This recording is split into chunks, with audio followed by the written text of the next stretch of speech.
Yes, finally iPhone 17 സീരീസിന്റെ എല്ലാ മോഡലുകളും ഇന്നെന്റെ കയ്യിൽ കിട്ടിയിട്ടുണ്ട്.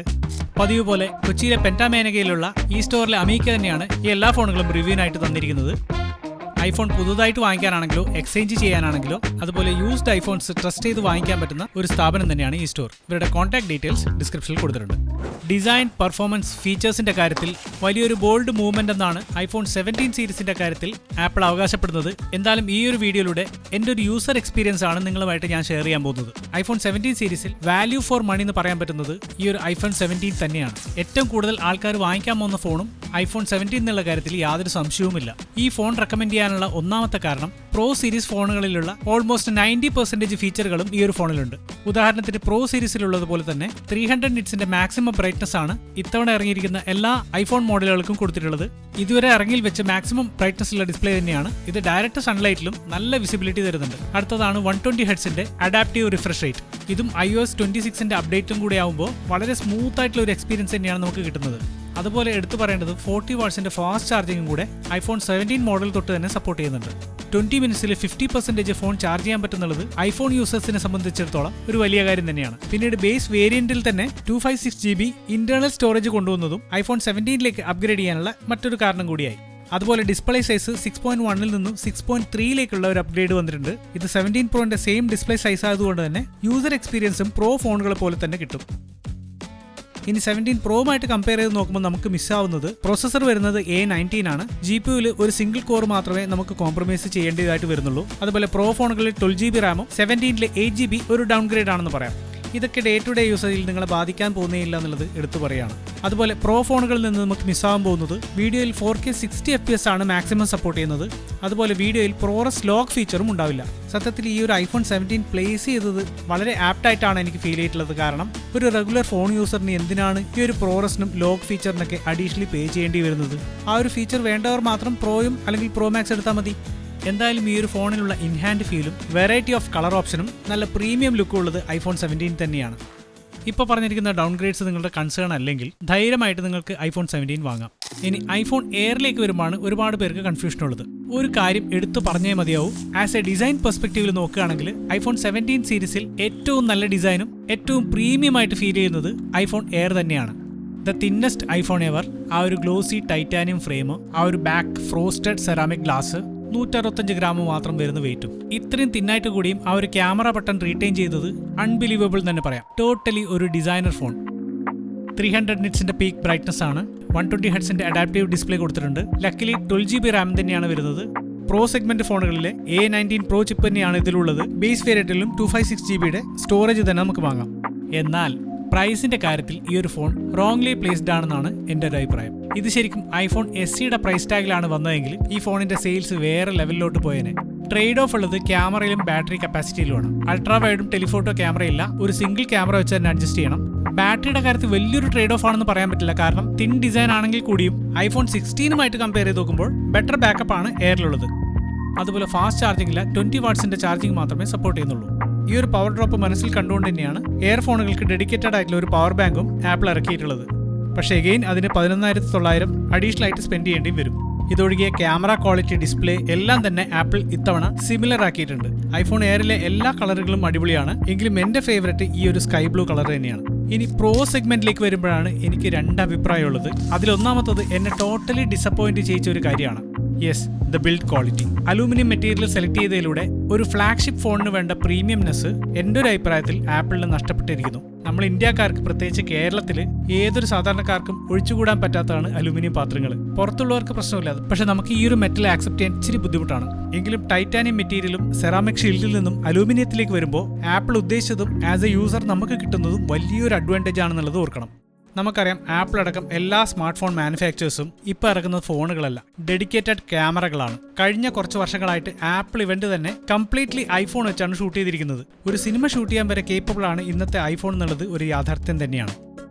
അതുകൊണ്ട് തന്നെ ഒരുപാട് ക്രിയേറ്റേഴ്സ് അവരുടെ കണ്ടന്റ് ക്രിയേഷന് വേണ്ടിയിട്ടും ഫിലിം മേക്കിങ്ങിന് വേണ്ടി ഐഫോൺ അവരുടെ പ്രൈമറി ക്യാമറയായിട്ട് തന്നെ ഉപയോഗിക്കാൻ തുടങ്ങി. ഒരുപാട് പേര് 4K ലോങ്ങർ ഫോർമാറ്റ് ഷൂട്ട് ചെയ്യാറുണ്ട്. പ്രത്യേകിച്ച് ഔട്ട്ഡോർ നല്ല സൺലൈറ്റ് ഉള്ള സമയത്ത് ഐഫോൺ പവർ എഫിഷ്യന്റും കൂടെ ആയതുകൊണ്ട് ഹൈ എൻഡ് ഗെയിംസും കൂടുതലായി കൺസ്യൂം ചെയ്യാൻ തുടങ്ങി. ഡെഫിനറ്റ്ലി ഇതുപോലുള്ള സിറ്റുവേഷൻസിൽ ഫോൺ ഓവർ ഹീറ്റ് ആവുകയും ഇത് ബാറ്ററി ഹെൽത്ത് കുറയാനും ഓവറോൾ ഫോണിന്റെ പെർഫോമൻസിന് വരെ ഇത് ബാധിക്കാൻ തുടങ്ങി. അതിനുള്ള ഒരു ബെറ്റർ സൊല്യൂഷന് വേണ്ടിയിട്ടാണ് ഹീറ്റ് എത്രയും വേഗത്തിൽ ഡെസിപ്പേറ്റ് ആവുന്ന അലൂമിനിയം മെറ്റൽ തന്നെ സെലക്ട് ചെയ്യാൻ കാരണം. ഇതും കൂടാതെ ഐഫോണിൽ ആദ്യമായി ഒരു ഡെഡിക്കേറ്റഡ് വേപ്പർ കൂളിംഗ് സിസ്റ്റവും ഇന്റഗ്രേറ്റ് ചെയ്തിരിക്കുകയാണ്. ഈ രണ്ട് കാര്യം ചെയ്തതിലൂടെ ഐഫോണിന്റെ പെർഫോമൻസിലും ബാറ്ററി ബാക്കപ്പിലും വലിയൊരു ഇംപ്രൂവ്മെന്റ് ഉണ്ടാവും തന്നെയാണ് ഞാൻ പ്രതീക്ഷിക്കുന്നത്. കാരണം ഈ ഒരു aluminium unibody design apple already അവരുടെ മാക്ബുക്കിലും മാക് മിനിയിലും മാക് സ്റ്റുഡിയോയിലും ഐമാക്കിലും ഒക്കെ യൂസ് ചെയ്ത് വളരെ സക്സസ്ഫുൾ ആയിട്ടുള്ളതാണ്. എങ്കിലും ഇതിനോടകം തന്നെ ഒരുപാട് നെഗറ്റീവ് ഫീഡ്ബാക്ക് ഐഫോൺ പ്രോ മോഡലുകൾക്ക് വന്നു കഴിഞ്ഞു.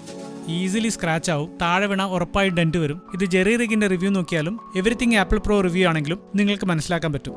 അപ്പോൾ എൻ്റെ ഒരു അഭിപ്രായത്തിൽ തെർമൽസിന്റെ കാര്യത്തിൽ എഫിഷ്യന്റ് ആണെങ്കിലും ഡ്യൂറബിലിറ്റിയുടെ കാര്യത്തിലും പ്രീമിയംനെസിന്റെ കാര്യത്തിലും it's a big downgrade. അതുകൊണ്ട് തന്നെ ഐഫോൺ പ്രോ സീരീസ് നേക്കഡ് ഫോണായിട്ട് ഉപയോഗിക്കുന്നത് ഒരിക്കലും റെക്കമെൻഡ് ചെയ്യില്ല.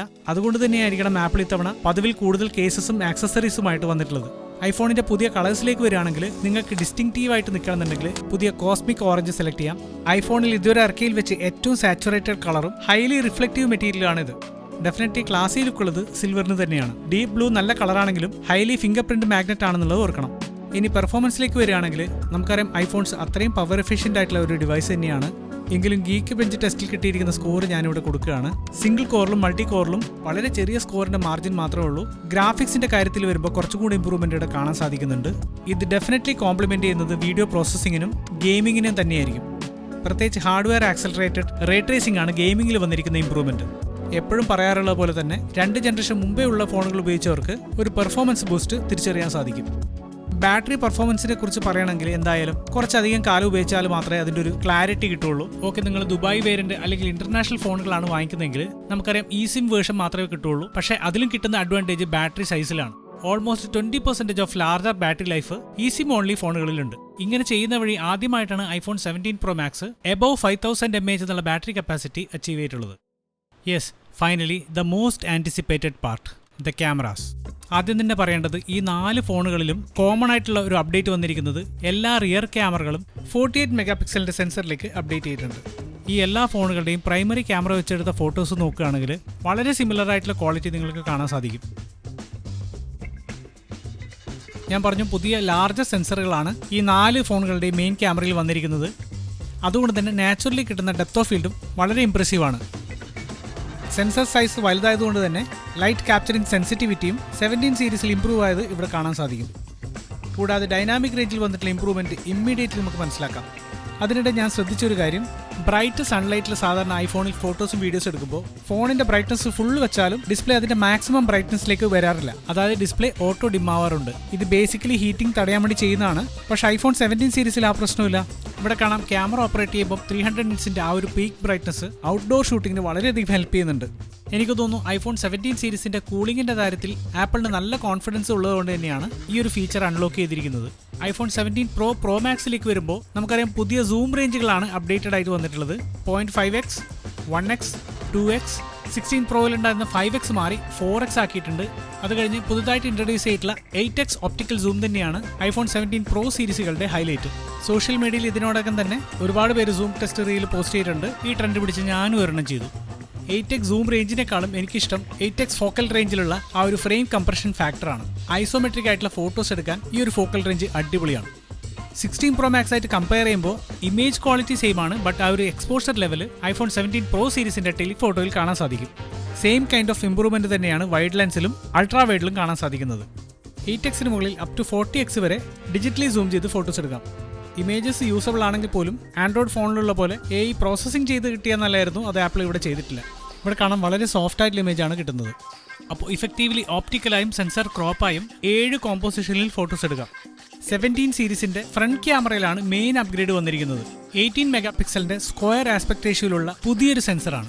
ഐമാക്കിൽ മാക്ബുക്കിലൊക്കെയുള്ള സെൻട്രൽ സ്റ്റേജ് ക്യാമറ തന്നെയാണ് ഇതിനെയും വിളിക്കുന്നത്.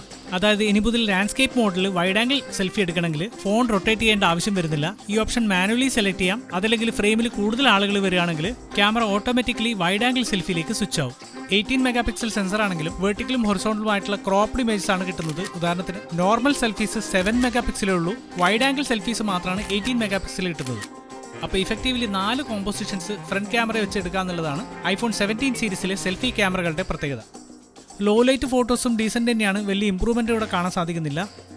ഫ്രണ്ട് ക്യാമറ ലോ ലൈറ്റിൽ എക്സ്പോഷർ ലെവലിൽ ഇമ്പ്രൂവ്മെൻ്റ് ഉണ്ട്. ഓവറോൾ ഐഫോൺ 17 സീരീസിന്റെ ഇമേജിങ് ഡെഫിനറ്റ്ലി ബെറ്റർ ആയിട്ടുണ്ട് in terms of dynamic range, colours, അതുപോലെ 48 മെഗാ പിക്സലിന്റെ റെസൊല്യൂഷൻ ഇമ്പ്രൂവ്മെന്റും. ഇനി വീഡിയോയിലേക്ക് വരുമ്പോൾ നമുക്കറിയാം, മറ്റേത് ഫ്ലാഗ്ഷിപ്പ് ഫോണുമായിട്ട് കമ്പയർ ചെയ്യുമ്പോൾ അൺമാച്ച്ഡ് ക്വാളിറ്റിയാണ് ഐഫോണുകൾക്കുള്ളത്.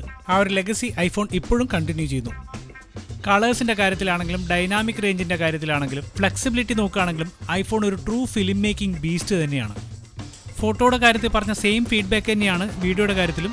എക്സ്പോഷറും ഡൈനാമിക് റേഞ്ചും 17 സീരീസിൽ ഇംപ്രൂവ്ഡ് ആയിട്ടുണ്ട്. 48 മെഗാ പിക്സലിന്റെ മെയിൻ സെൻസർ തന്നെയാണ് 16ലും 17 സീരീസിലും വരുന്നത്. ഡേ ലൈറ്റിൽ വീഡിയോ ക്വാളിറ്റിയിൽ വന്ന ഡിഫറൻസ് പെട്ടെന്ന് മനസ്സിലാവില്ലെങ്കിലും ഒരു 200% സൂം ചെയ്ത് നോക്കിക്കഴിഞ്ഞാൽ ആ ഒരു 48 മെഗാ പിക്സൽ സെൻസറിന്റെ റെസൊല്യൂഷനിൽ വന്നിരിക്കുന്ന ഇംപ്രൂവ്മെന്റ് ക്യാപ്ചർ ചെയ്യുന്ന ഡീറ്റെയിലിംഗിന്റെ കാര്യത്തിൽ കാണാൻ സാധിക്കും.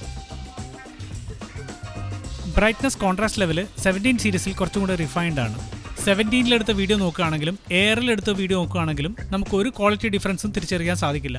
പ്രോ ഫോണുകളിലേക്ക് വരുമ്പോൾ 10-bit പ്രോഗ്രസ് ലോക്ക് ഫീച്ചറും കൂടെ ഉള്ളതുകൊണ്ട് ക്വാളിറ്റി ഡ്രോപ്പ് ഇല്ലാതെ കളർ ഗ്രേഡ് ചെയ്തെടുക്കാൻ പറ്റുന്നുള്ള ഫീച്ചർ തന്നെയാണ് ആസ് എ കണ്ടന്റ് ക്രിയേറ്റർ എന്നെ ഏറ്റവും കൂടുതൽ എക്സൈറ്റ് ചെയ്യിപ്പിക്കുന്നത്. ഞാൻ തുടക്കത്തിൽ പറഞ്ഞു, ഈ പറഞ്ഞിരിക്കുന്ന പ്രോ ഫീച്ചേഴ്സ് ഐഫോൺ 17-ലും എയറിലും ഇല്ല. ഈ ഫീച്ചേഴ്സ് ഒഴികെ ക്യാമറ ക്വാളിറ്റി എല്ലാം തന്നെ എല്ലാ 17 സീരീസ് ഫോണുകളിലും ഈക്വൽ ആക്കിയത് ആപ്പിൾ ചെയ്ത ഒരു നല്ല കാര്യം തന്നെയാണ്.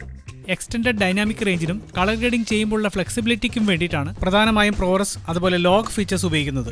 ഇതിനായി ഐഫോൺ 17 പ്രോ സീരീസിൽ പ്രോറസ് റോ അതുപോലെ ലോഗ് വേർഷൻ 2 ഇൻട്രൊഡ്യൂസ് ചെയ്തിട്ടുണ്ട്. ഇംപ്രൂവ്ഡ് കളർ സയൻസും ഇമേജ് ഡാറ്റയാണ് ഇതുവഴി കിട്ടുന്നത്. ഇതിനു വേണ്ടിയിട്ട് ഡീലറ്റും ഓൾറെഡി FCP 11.2 വേർഷനിൽ അപ്ഡേറ്റഡ് ആയിട്ട് കാണാം. പ്രോറസ് റോ ഫോർമാറ്റ് ആയതുകൊണ്ട് വൈറ്റ് ബാലൻസും എക്സ്പോഷർ അടക്കം നമുക്ക് പോസ്റ്റ് പ്രൊഡക്ഷനിൽ കൂടുതൽ ഫ്ലെക്സിബിലിറ്റി കിട്ടുന്ന രീതിയിലാണ് ഈ ഒരു professional features 17 Pro Pro Max ഫോണുകളിൽ കൊടുത്തിരിക്കുന്നത്. ഫൈനൽ കട്ട് ക്യാമറയിലും ബ്ലാക്ക് മാജിക് ക്യാമറ ആപ്പിലും പ്രോറസ് റോ അതും ഓപ്പൺ ഗേറ്റ് റെക്കോർഡിംഗ് അവൈലബിൾ ആണെന്നുള്ളതാണ് ഏറ്റവും എക്സൈറ്റിംഗ് പാർട്ട്. ഡെഫിനറ്റ്ലി ഇത് എനേബിൾ ചെയ്യാനായിട്ട് ഫാസ്റ്റർ എക്സ്റ്റേണൽ SSD അത്യാവശ്യമാണ്. ഇവിടെ ലെഫ്റ്റ് സൈഡിൽ കാണുന്നത് സോണി A7 III S-Log 2-ലെടുത്ത ഫുട്ടേജാണ്. റൈറ്റിൽ ഐഫോൺ 17 പ്രോ മാക്സ് പ്രോറസ് റോ ലോഗ് ഫോർമാറ്റിലെടുത്ത ഫുട്ടേജുമാണ്. ഫൈനൽ കട്ട് ക്യാമറ ആപ്പ് ഉപയോഗിച്ചിട്ടാണ് ഐഫോൺ ഫുട്ടേജ് എടുത്തിട്ടുള്ളത്. രണ്ട് ഫുട്ടേജുകളും Rec 709 കളർ സ്പേസിലേക്ക് കൺവേർട്ട് ചെയ്തതാണ്. മാക്സിമം കളർ മാച്ച് ചെയ്യാൻ ശ്രമിച്ചിട്ടുണ്ട്. പക്ഷെ എന്തൊക്കെ പറഞ്ഞാലും ഐഫോണിൻ്റെ ആ ഒരു വീഡിയോ ക്വാളിറ്റി എത്രത്തോളം ഇംപ്രൂവ് ആയെന്നുള്ളതാണ് ഇതിൽ നിന്ന് നമുക്ക് മനസ്സിലാക്കാൻ സാധിക്കുന്നത്.